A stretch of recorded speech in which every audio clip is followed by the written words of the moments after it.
Hello বন্ধুরা, good morning. তো আজকে আরও একটা মিনি ব্লগ নিয়ে চলে এসেছি। প্রতিদিনের মতো সকালে তো রান্না হয়ে গেছে, তারপর টিফিনে বানালাম পাস্তা।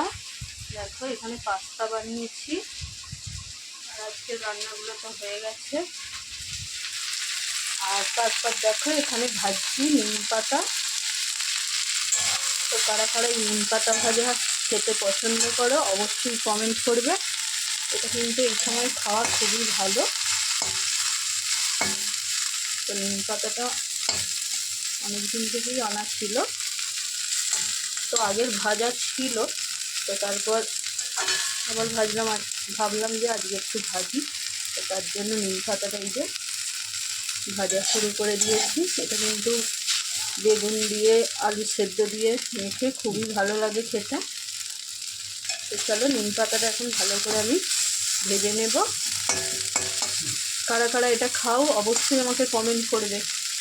তো চলো আজকের মতো ভিডিওটা এখানেই শেষ করছি। ভালো লাগলে একটা লাইক করে দিও। আর এটা খেতে কি পছন্দ করো সবাই? তো কারা পছন্দ করো সেটাও বললো, আর যারা পছন্দ করো না সেটাও আমাকে বলবে। চলো আজকের মতো টাটা।